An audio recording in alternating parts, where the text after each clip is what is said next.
Well, welcome everyone. It's wonderful to see so many folks joining for this conversation with Professor Max Liboiron, who leads CLEAR Lab. And before we get going, I want to acknowledge that Cornell University, which is one of the host institutions here, is located on the traditional homelands of the Cayuga Nation, members of the Haudenosaunee Confederacy, an alliance of 6 sovereign nations with a historic and contemporary presence on this land. Preceding the establishment of Cornell, New York State, and the US itself. And so it seems especially apt as we are going to have a conversation about building labs that have a decolonial approach and perspective to acknowledge this history of dispossession, something I see every time I go on a bike ride and see signs, sometimes even celebrating the Clinton campaign that did this. And also, importantly, to honor the ongoing connection of the Cayuga Nation people, past and present, to the land and waters of this place. I'm really excited to be having this conversation. Professor Liboiron is someone who I have admired in the projects that they've carried out, in the way that they in their lab think about research, both in terms of research and action, and also in terms of learning from history and collaborating with community in that work. And so it's just a thrilling moment to have a chance to have this conversation, especially as someone still getting Cat Lab off the ground. And I imagine a number of other folks in this conversation are thinking about ideas and also thinking practically about how we can organize and structure our labs and the kind of work we do within universities. So with, there's so much more I could say, but I think it's best just to get going, and I'll hand it over to you, Professor Liboiron, to tell us more about CLEAR Lab and how you think about constructing lab and lab style work.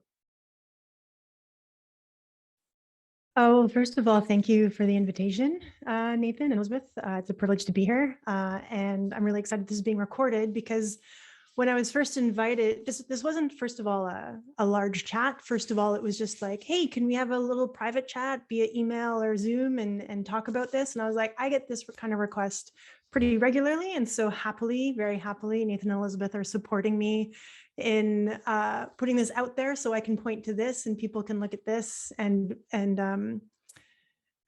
instead of doing this via emails like several times a month. And that actually means that the questions that people ask and attention and focuses they bring up towards the end is going to be really important, because you're representing all the people that are emailing me who need to know specific things. So you can help organize my thoughts. And also Nathan and others are running their own successful labs in different ways. So looking forward to multiple people coming into this conversation.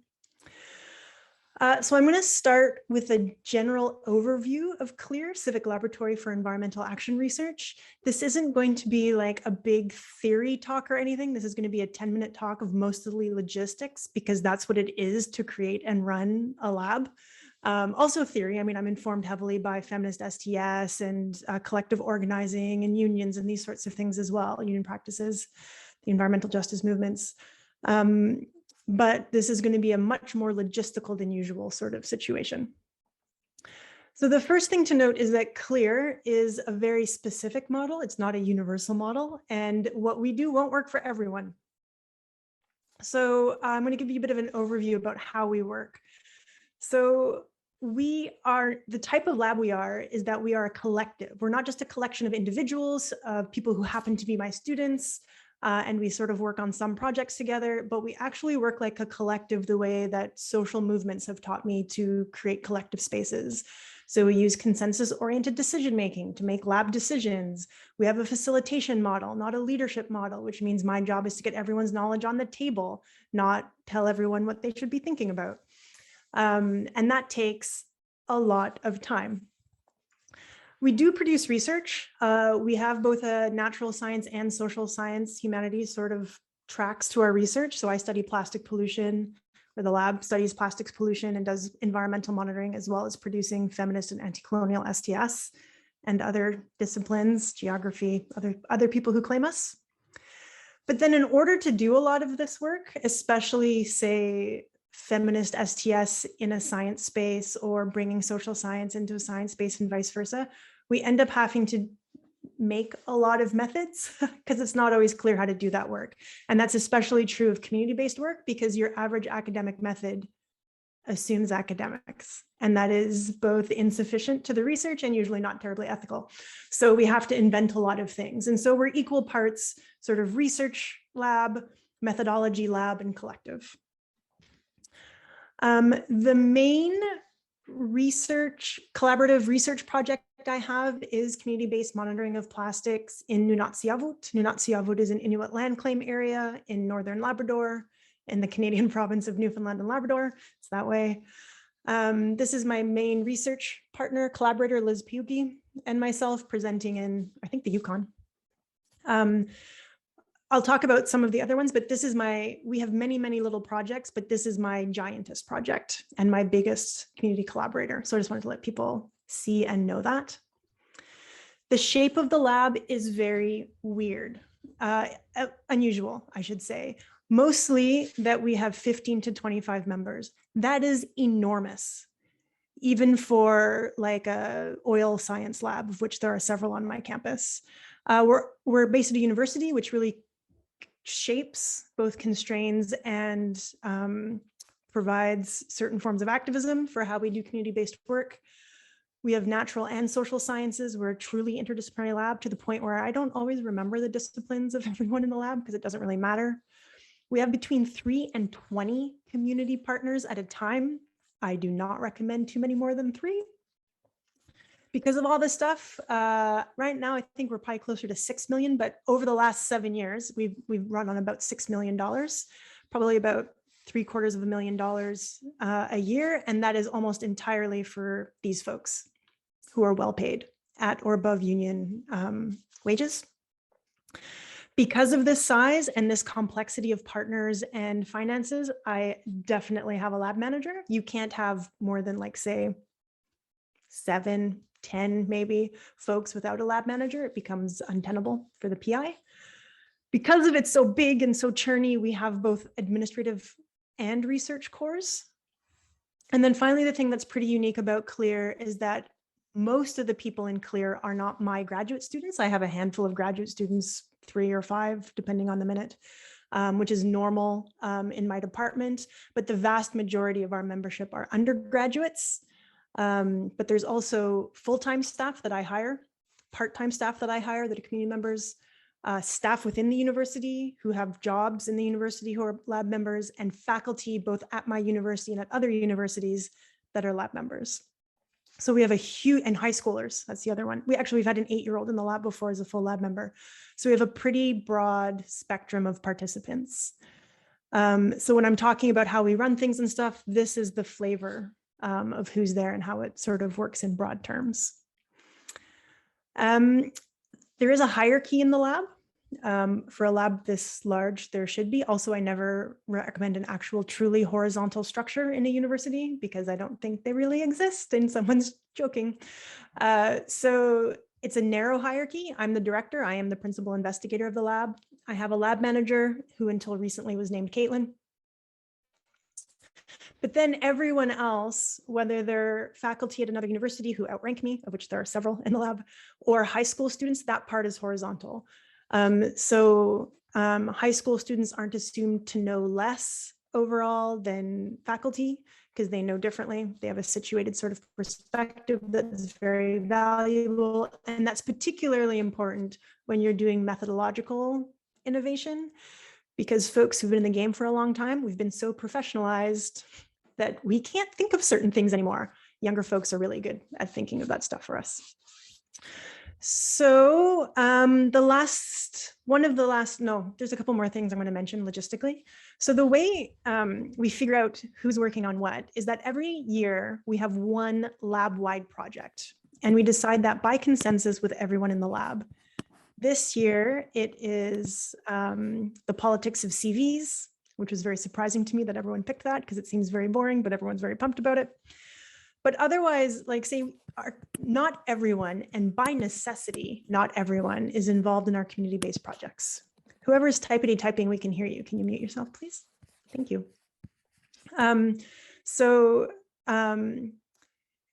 It's very important in my lab, and we can certainly talk about this, that not everyone is involved in community-based projects, and certainly not in the same way. So for like the Civic project, we have lots of people working on samples. There's a point of contact, which is me. There's a lab director who's also involved in organizing. Master students or graduate students who are doing dissertations never work solo. They also work with other people in the lab. And then there are smaller projects that different constellations of people to work on. But except for the Labwide project, no one works on everything except me. Even the lab manager doesn't work on everything. Because of this complexity, the way we run meetings using anti-oppressive facilitation is very, very important. Again, this is not leadership style. I don't decree things and then people follow me and my giant charisma and my giant brain. My job is to address power dynamics consistently in the lab. This is part of what makes us a collective as opposed to a collection of my bitches. And also becomes really important when community members become part of the lab or interface with the lab. And the last thing I'll mention, mostly because this comes up almost every time I talk about how the lab works, is someone will be like, how do you hire people? How do you, a big and important part of a lab that is feminist and anti-colonial, which ours is, we spend a lot of time talking about and doing things that relate to equity and humility and accountability. That means we're not radically inclusive. We don't take people who are in the truckers convoy. They will not come into the lab because the lab must be a safer space for any of this to work. And so the interview process is very important. So I'll just say a couple things about the interview process. First of all, I never do it by myself, mostly because I need someone else from the lab to talk through with me. Usually it's the lab manager, but it could be anyone from the lab. We can talk more about the interview process, but one of the things I want to mention, because it also relates directly to the community partnership issue, is that the last question, we only have 4 questions in our interview. The last question is about which model of collaboration does the applicant favor? And there's 3 that we give them. One is basically a conventional leadership role in academia, where the person leads the project, they have a lot of autonomy over it, they consult with community groups, but they publish the papers and it's aligned with the community group priorities, but they lead it. And the conventional use of the term leadership.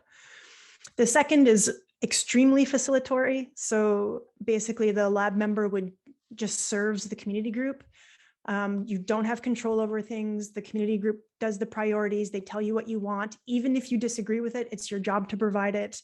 It's never published, but it's super useful. And then the third option we give is Jill of all trades. You work on a lot of little things. You have a lot of acquaintances, but not a lot of strong relationships with outside groups, but you know a lot of what's going on and you develop a lot of skills.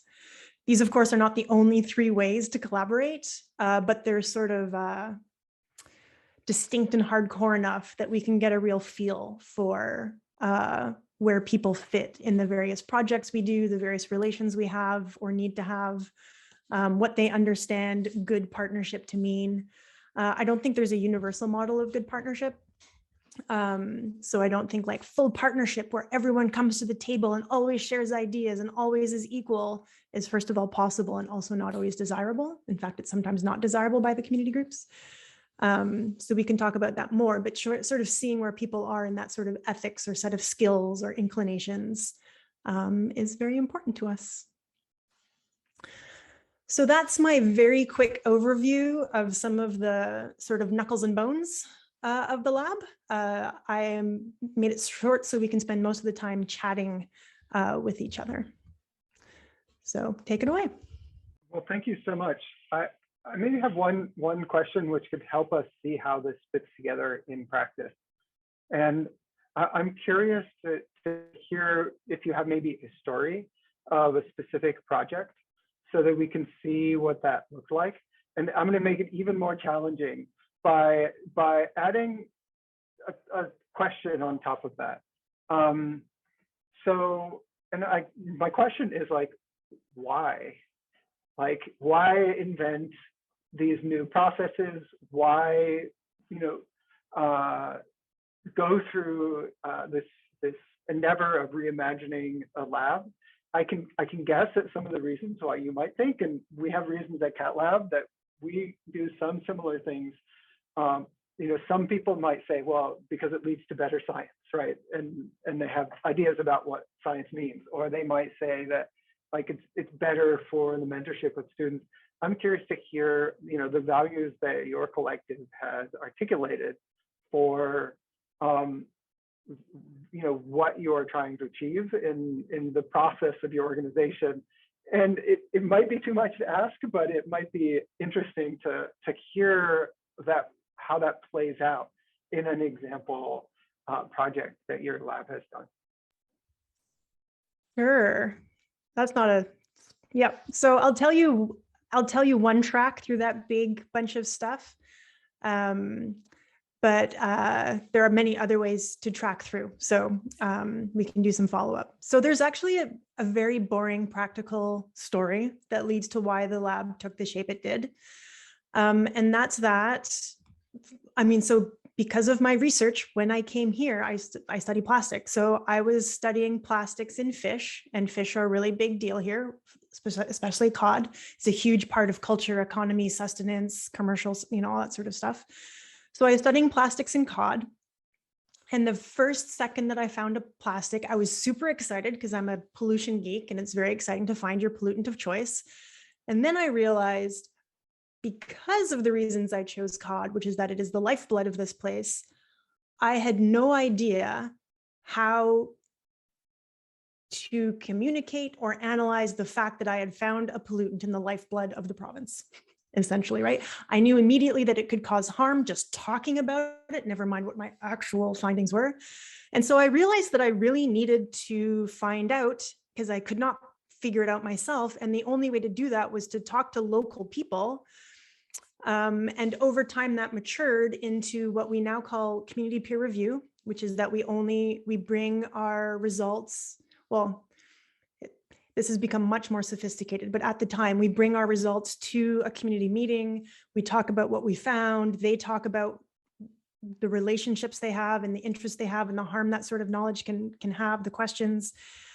And I have to hire a lot of local people to make that happen properly. No one will come to your community peer review meeting unless you hire local people who can tell people to come, because no one in the community is going to come to an academic meeting, even if I hold it in the local darts hall. In fact, they'll probably be pissed off that I'm taking up the local darts hall, right? So that was the sort of very practical beginning of CLEAR, is that I had a bunch of fishermen's daughters working for me, getting samples, talking to folks, and helping me understand the relationship of fish to different sort of things in different communities. But at the same time, because, so I was a professional activist for a long time before grad school, when I was in grad school. So I made money as an organizer, and then was also in like Occupy and different Indigenous movements in the city of New York. And I was taught in anti-oppressive facilitation and consensus-oriented decision-making with literally 200 people. I was taught in like massively collaborative writing with 200 people, like the Declaration of the Declaration of the Occupation of Wall Street was collaboratively written with 200 people. So I had these skills where I was like, oh, this is how you run a meeting. And it just happened to be very different than how my colleagues were running meetings. I didn't think about it a lot. Over time, so my geeky self was like really interested in this community peer review and the way we did statistics collaboratively with people who weren't statisticians, and like these sorts of things that started to develop after over needing this co-analysis because I couldn't do it myself. But when I asked the lab members, what's the coolest thing about this lab, which is a totally leading question, I realized, they all said, it's a safe place to eat my lunch at the university. And that's when I realized we had built a collective, we had built a safer space, that we had way higher than a representational amount of queer and trans and disabled and at that time Indigenous, and now we have other BIPOC folks as well. And that through these methods, I had accidentally created a space that was now one of the very important parts of the lab that I couldn't just not deal with anymore. So that's sort of the story of how this came to be. And a lot of our earliest community collaborations came from hiring local folks, and the community, we didn't have like a official partner very often. We had like Balleen East, the random fishermen of Balleen East that we met on the wharfs. Now we have, what happened was we got such a good reputation locally for not being a jerk to fishermen, essentially, and like being willing to do statistics with fishermen because they know numbers really well and we didn't assume we knew more, that Indigenous governments and NGOs, environmental NGOs, started to reach out to us. And that is a condition of our partnerships. We do not partner without invitations, but we don't go seeking those invitations either. Our reputation has to precede us. Our actions have to precede our words. And that's one of our rules for partnership. So that's a long, meandering story to your question. Did that hit the notes that you desired? That's an amazing story. I think we should all aspire to creating spaces where people feel safe to eat their lunch, which seems like it should be a low bar, but unfortunately often is actually a pretty significant bar. One other question, you talked about how you collectively at CLEAR have to invent or reinvent the way you do science. And I know that you actually develop like open hardware and like instruments, but it also seems like process is important as well. That's something that we at Cat Lab, and I realized didn't really introduce Cat Lab for those of you who aren't familiar with us. Cat Lab is a group here at Cornell University that envisions a world where digital power is both guided by evidence and accountable to the public. And we collaborate with communities on research that in many ways studies our digital environments together, just as CLEAR studies are like physical and biological environments.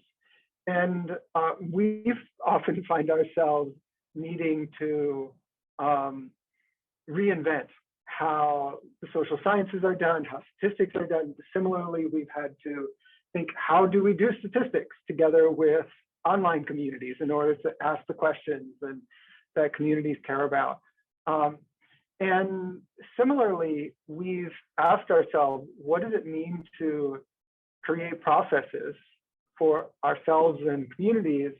And are those like tools, instruments, infrastructures, processes that people outside of our lab could find useful? Do we want that? On what terms do we want that?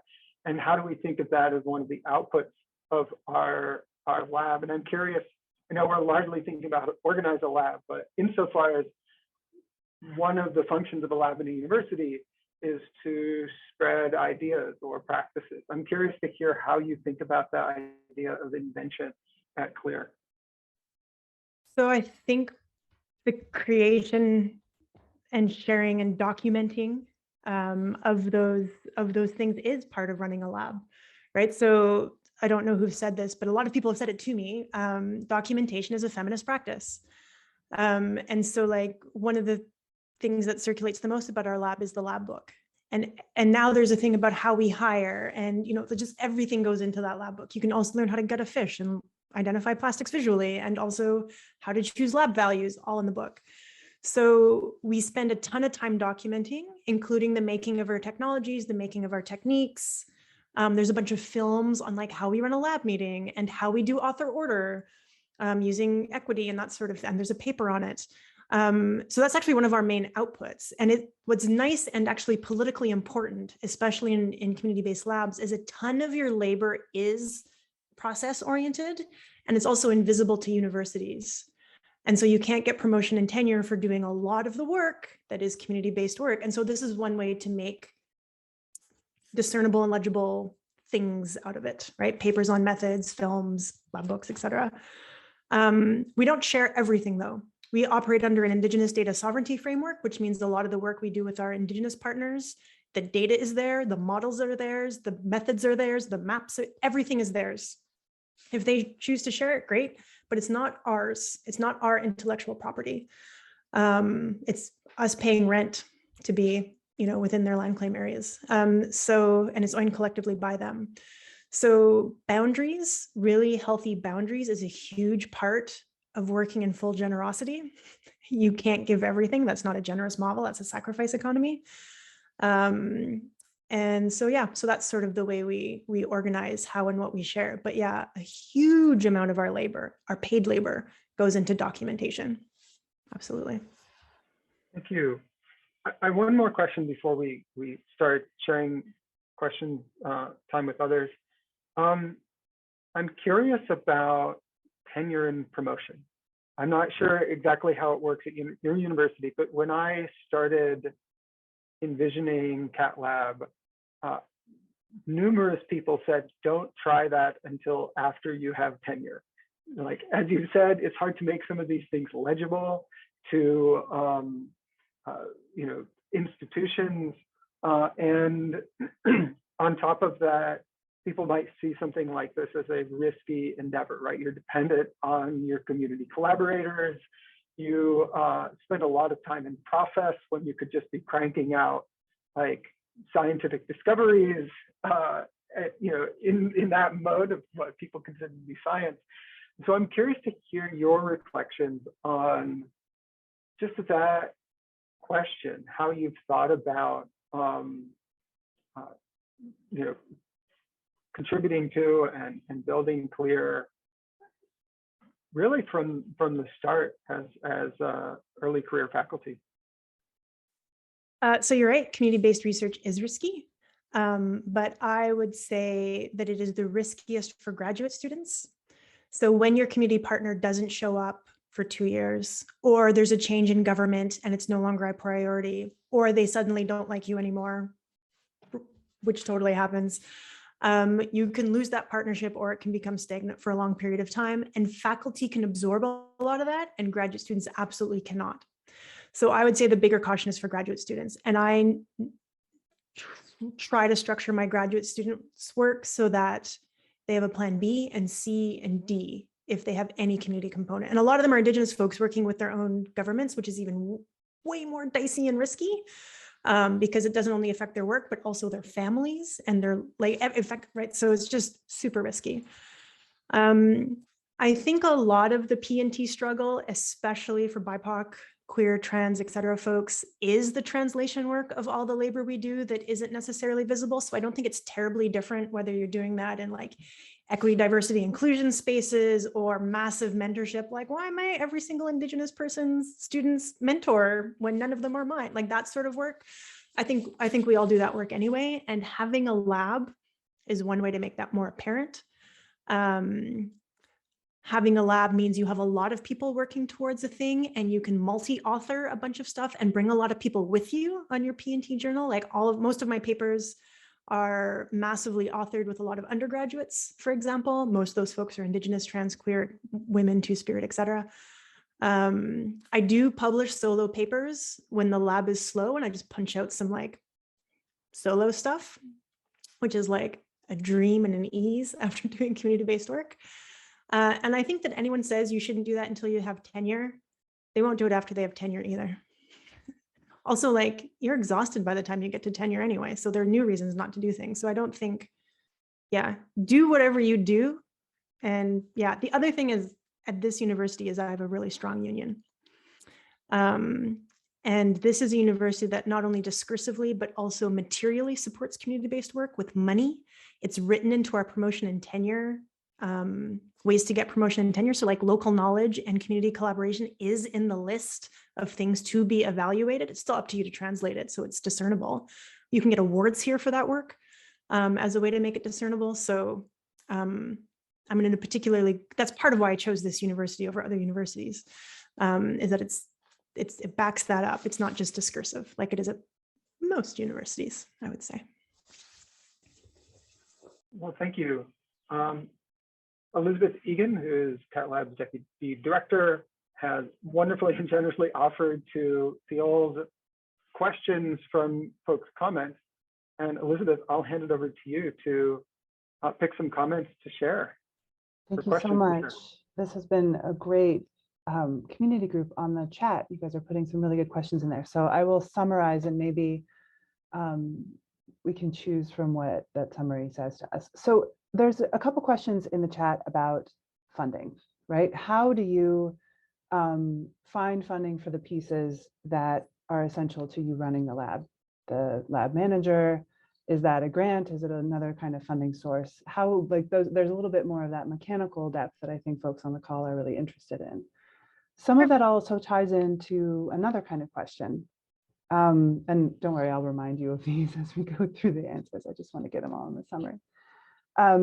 There's another kind of question in the conversation about topic choice and how could you apply your methods to another type of topic, for example, neuroscience. How does union practice filter in through that kind of selection of topic and so forth? And then I think there's sort of a conversation about the durability of the lab and what helps to make that stronger. How do you keep the lab like sort of planning ahead for the next 2 to 3 kind of years, both in budget and in structuring the decision making? There's a final question that maybe we can get into, which is like, what do you do with folks who come into the lab from your structured interview questions? They come in with one kind of attitude, and how do they evolve over time, and how do you reposition them within the lab to engage with their own forms of communication and participation in the lab? So those are the kind of 3 buckets: funding, choosing research topics, and then structuring sustainability, both of labor and of topic. Okay, well, let's start with money, because that is what makes the lab go round. And yeah, so first of all, the lab was designed to be able to expand and contract depending on the amount of funding we get. So we are designed to withstand a loss of funds. One of the ways, for instance, is that I don't have a spectrometer. We use FTIR, infrared spectrometry, all the time. I don't have my own machine. I always rent other people's machine, because then I don't have to pay upkeep, because upkeep is very expensive. Also, I can go down to like 3 or 4 members. I don't need 32 members, and just our projects shrink and our timelines expand when that happens. So more money is not the model of the lab. The exception is the lab manager. The lab temp manager is a full-time position with union wages, regular raises. That's part of union wages. And I put a lot of money towards their professional development. It is paid with contract grants, not operational funds. I don't know many professors who can get into operational lines. Like, it's almost impossible professor to get that. So they're always grants. A lot of science grants are way bigger than social science grants. So I've applied for a 2.5 million grant, and that is the size of those grants. And that is what, right? And yeah. But the thing about my lab manager is that I've had 3 lab managers now, and they always come up through the lab, and I always hire them out of undergrad, because then they haven't been professionalized by third parties. And then they're more likely to work the way I want them to work, right? Not lead, but facilitate, not take up space, but make space for others. Research with humility. Undergrads are way better at that stuff. So I don't want to have an outside person be my lab manager, because they're the person who is point of contact for the day-to-day of the lab, and they must have a really good grip on our values and enacting our values. And I can't see how an outside hire could ever do that. So that means, because I hire them out of undergrad,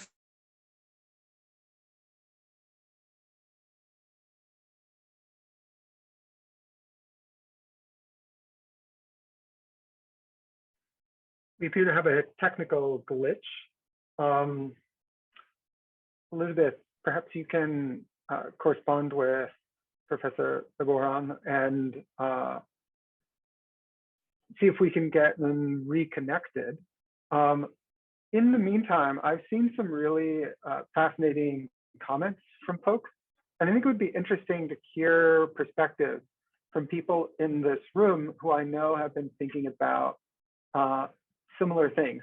So I hate to put people on the spot. But I know, I see, for example, that we have Catherine D'Ignazio, who's done significant, oh, I think we're back.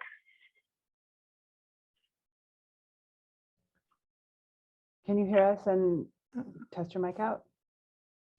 Can you hear me? Yep, you're perfect. So we lost you right around the time that you were finishing up your thought about the lab manager's professional trajectory. Okay, yeah, so they're supposed to be short term. I pour a lot of professional development money into their work so that they use the lab as a springboard, essentially. There's another model of funding that I want to talk about briefly, especially for community-based research, which is that a lot of community groups are not eligible for funding, that government funding that academics have. So for us, it's the tri-agency, which is like the NSF and whoever does your health and stuff in the States. And so I beard for them. So it's it's entirely their project and entirely their staff, but I'm their administrative bitch. So I help write the grant, I house it, I do all the reporting on it, I do all the administration, I do the accounting, the university, and I have no idea what they do with the money, really, or just only the vaguest ideas so I can report. So we sort of funnel government money back to land, call it anti-colonial budgeting. So that takes a lot of time and energy on my part that I don't get to do research for, but it means like I think I hold $2 million that aren't my dollars. So it's useful for P&T, but doesn't result in any papers because I don't have it's not my data. So it's another thing I want to say about funding. There's many ways to do anti-colonial or decolonial budgeting, and that's one of them. So I think, oh, go ahead. Go ahead. Did you want to check in on a different question, or are you following through on budgeting? I was going to talk about a different question unless there's something specific about budgeting. No worries. I was just going to help you out if you needed more reminders. Okay. So there's a few questions about consensus-based decision-making. Consensus-oriented decision-making is a technique and a process that I did not invent. You can get training in it. There's books on it. There's a video called How We Choose Our Values that shows how we do a consensus-based process over a long time to choose lab values. But basically, you have a decision you have to make. You outline a proposal. You see where people are on that proposal. If people have issues, you amend the proposal until no one has any issues. That can take months, or it can take one lab meeting, depending on the issue. But the main concept of consensus is not that everyone agrees equally, but that everyone agrees. There's everything from like people are super pumped about it to people agree to move forward and fine, right? Because you can never get 110% enthusiasm. But that no one's been disenfranchised, no one's been unheard, and everything's been addressed somehow. The masters at this, that I saw this at work, was in Occupy, when you could get 200 people, 60% of whom were jerks, to agree on things, right? It's a really robust method, and you can look up consensus-based decision-making for the process, and you can get trained in all sorts of different communities for it. So I don't know if that was very satisfying, but it's technical. It's a technical skill and process.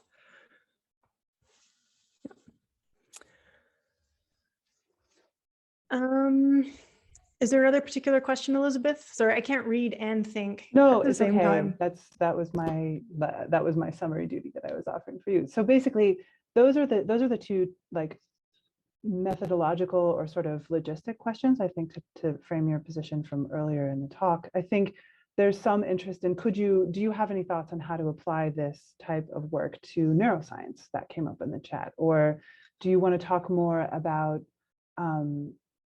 unions and their relationship to how the lab evolves? And then we've also got an evolving question in the chat that I think might bring those two together. And this is about, what are the dimensions or boundaries? I'm going to read it out loud because it's really well formulated. What are the dimensions or boundaries of inventing new methodologies? And can you give an example? So do any of your new methodologies challenge your field standards of how to do good science? And if so, it would be great to hear about that, because I think that does get to some of the questions that other folks on the chat have had about, like, could I apply this to my work? Is this something that I can do where I am? I'm going to start with the neuroscience one. So there's a lab that's a neuroendocrinology lab that's now in Queen's University in Canada. It was in Michigan in the United States. It's called the the Van Anders lab. Sari Van Anders is its PI, and it is a explicitly feminist neuroendocrinology lab that works specifically on hormones. And they have an amazing model that is very similar to Claire's in a lot of ways, in terms of who gets hired, the questions they ask, how they fact check. One of I hear a lot from folks, but like, oh, folks don't really understand how X works, or folks don't really know how to do statistics really, or like, so your participatory statistics probably aren't really statistics. The problem is that I don't understand how things actually work outside of the academy. And other folks do. And yeah, I have this other technical knowledge. So we each have our bridges to overcome. And it's my job to do that translation work. So there's a story I tell sometimes of when we were doing participatory work with a group of fishermen in Fogo Islands, and the scientist they wanted to do some climate change work. And so we got a ton of temperature data. And the scientist I was working with was like, "Ooh, we should probably graph it for them so they can understand. And then we should probably explain the difference between weather and climate and this sort of stuff." And we got there, and it was terribly embarrassing because the fishermen grabbed our raw data sheets, because we had printed out just reams and reams of spreadsheets. They looked at this huge pile of spreadsheet and started describing our graphs to us before we even started pulling them out. And they knew the difference between weather and climate better than we did. And that's sort of when the scientists realized that because fishermen, first of all, they're expert samplers. That's what fishing is. And second of all, because they have to do logging as part of their requirements on the Department of Fisheries and Oceans, they are massively spreadsheet savvy, more than I was at the time for sure. And they could identify the difference between an outlier and just a really high figure, for instance, but it wasn't an outlier, way better than I could with the same data, because they had such a good local understanding of things. And they didn't call it outliers. They just said, you can ignore that one because this. We're like, oh, and then later we would find out statistically it was an outlier. So there are really good, actually a group in CUNY has really spearheaded participatory statistics when it comes to race and policing in New York City. Is like the model for participatory statistics for inferential stats, not just descriptive stats, if that's your world. So yeah, those models are out there. So I feel like whenever people say, oh, my discipline can't, it's mostly just because it hasn't, not because it's not possible. And that's this work, is being like, okay, how do we do it? And again, undergrads and community members are way better at thinking of this because they haven't been professionalized into closure yet. It doesn't matter how radical we are as academics or where we come from. I come from the sticks in the north and like pooped in a bucket for many years. Like, I am closed-minded now as an academic because I'm successful as an academic. So I can't think of things that I used to be able to think of. So that's why community work always needs local folks in paid decision-making positions, because they are really the only ones who can do some of that work, and undergrads. I'm gonna quickly touch on the Steve Jackson question about the 3 models of collaborative styles. He asked if there's certain trends in what people pick. Totally, undergraduates pick Jill of all trades almost all the time. They just want to learn stuff and get skills, and they don't care about prestige or whatever this publication stuff is. They just want to like press all the buttons, and they're enthusiastic about that. Where sophistication comes in, especially with Indigenous folks, is like the leadership one. They'll be like, something is wrong with the leadership one. There's something that creeps me out about it, and they'll pick one of the other 2. And white dudes always pick the leadership one, if they're not undergrads usually. So those do fall into certain ones. What's interesting is me hearing how they articulate why they pick, and if someone deviates from those, it's also very interesting. So yeah, there are definitely like demographic patterns there, not statistically validated, but experientially experienced.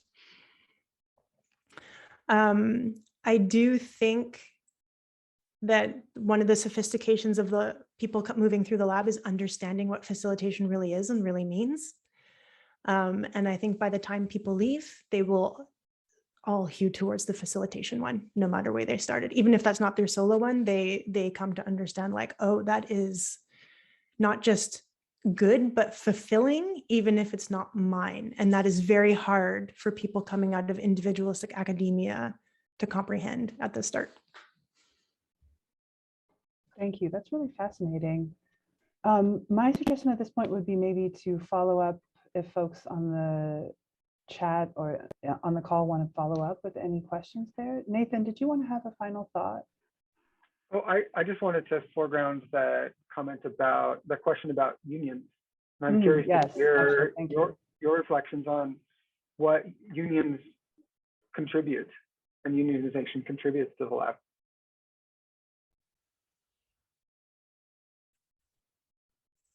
So a lot. So our graduate students, our undergraduates, much but not all of our staff and our faculty all have strong unions. This is a union province. Unions are part of how British rule relaxed its hold in this particular colony, right? So this is a very conservative yet pro-union, pro-organized labor province. It's fascinating in a lot of ways. But one of the things so first of all, everyone is paid in my lab. Lots of people try to be volunteers and we don't take them. And part of that comes out of a union sensibility that like free labor is not what we want to go for, that like the enrichment model of free labor is exploitative, no matter everybody's desires. The second is that when I write my grants, the way that the union has set up payment here is that there's a job description, but because you always get raises, there's a number of steps that you can go up to. So there's the initial pay rate, and then there's usually a ceiling, and then you get promoted into another box. When I write grants, I can write in wages at the top of the box to get more money, and then find ways to funnel it to the students if they're at the bottom. So like in professional development. But because it's set by the university, the grantors never argue with those $26 an hour for an undergrad or like 82, whatever, these really high wages.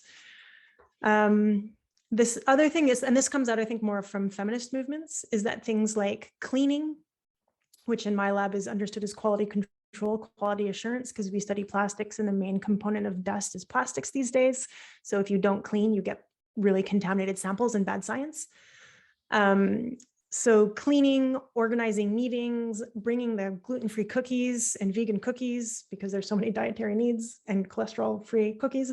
All of that is considered intellectual labor that adds value to knowledge production. And it's not just paid, but given authorship credit as well. So this idea that unions and feminism have about invisible forms of labor and like BIPOC labor in academia gets built in and paid at union rates. So I think that's the biggest, and the other thing is making sure I hire people into union positions. So changing job descriptions to make sure they land in the union and not outside of them, because that can happen when it goes through HR, is they come back with a non-union title. And that it's hard to unring that bell. So I always add advisement, like advising other students, and then suddenly they end up in this fancier job and therefore unionized. So just that kind of stuff.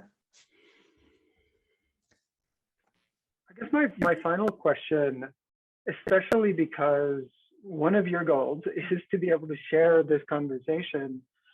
You've had people reach out to you over the years asking you for advice, guidance, ideas. What are questions we all should be asking as we're thinking about establishing something, or in Cat Lab's case, asking how we could continue to grow and transform? Are there commonly asked questions or things you wish people would ask when trying to establish a lab with this kind of ethos and purpose? Yeah. So one of the things that almost always comes up is some combination of style of mentorship, size and structure of lab, and what to do with people who come in or who are abusive. So some version of that comes up all the time, mostly because it comes up in everyone's lab. So, oops, I think I just hid, anyway. One of the advantages of having 4-month contracts on all the positions is if someone's needs growing, I can just not renew their contract, and then they'll move out of the lab. And if one day their growing is good enough to come back in, they can come back in. And you can't do that in a business, for instance. That is also not terribly unionish. We've only ever fired one person in the history of the lab, and she was extremely abusive to other students. And we couldn't bring her into good relations. We tried a bunch of different ways. I'm also trained in conflict resolution based on restorative justice. So we can do like a talking circle and all that sort of stuff. She blew through all of that, did a lot of harm. And so this is part of boundary work, good boundary work. Conceivably, it could be that I would have my own graduate student who wouldn't be in the lab, right? Or people doing the work, but they don't join lab meetings, and that sort of stuff is really important. But probably 80% of interpersonal issues can be worked out through facilitative restorative justice stuff. We have a section in our lab book about apology, for instance. However, so my style of mentorship is I'm not terribly hands-on-y. I am not warm and fuzzy, and people don't come to my houses, and I don't make tea for people, right? So I don't have that matriarchal sort of highly feminized form of mentorship. I'm very geeky, I'm very hands-off. I believe in people making a bunch of mistakes, and I give a lot of leeway for mistakes. And so that means I can have a really large lab. If you are a close interpersonal maternal sort of mentor, you can't have a big lab. And you have to design it quite differently than I've designed it. My design does have the hierarchy, and it leverages to a certain effect. So if you've reduced that hierarchy, you have a different set of issues than the ones I deal with. So I think it's really important to mesh together your style of mentorship, the organization of your lab, the size of your lab, and the processes in your lab, basically. And my way is not going to work for more than half of the people out there easily. Yeah. Thank you. Oh, go ahead. Sorry, one other thing that people always ask me is like, do I get pushback? And the answer is not from anyone that matters. When you do meaningful work with community, it looks like that's what you do.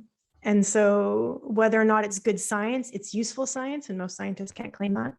You know, I hire a ton of high school students, and that's seen as an inherently good thing. I don't think it's inherently good, but I occasionally get angry emails from old white guys, especially on our equity and author order process, because they're really upset by introducing the idea of equity into author order, which should only be merit-based, which of course we know doesn't exist.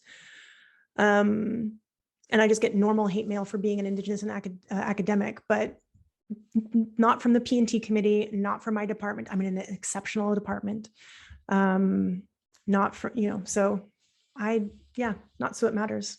So I would recommend not doing fear-based organizing, but desire-based organizing, and then troubleshoot. What a great note to end this conversation on, like desire-based organizing rather than fear-based organizing. So much in academia, is about anticipating problems and trying to avoid them. And if we let that drive where we invest our time and emotions and energy, it can be so damaging. So I love that idea of desire-based organizing. Thank you so much for sharing with us today how you and the collective thinks about CLEAR, the work you're doing, and for being so good collectively at documenting, publishing, and sharing how you do your work, because it is shaping how people like us and others think, and having that influence even as you do I guess there is also some plastics work and environmental discoveries you make along the way too. So do everyone, whether it's clapping on video or clicking the clap button, let's thank Professor Liboiron, and we'll share the video back, and and give you a chance to review it before we publish it. And hopefully it will even continue to grow the conversation further. Thanks everyone for joining, for your great questions, and we'll see you all on the internet.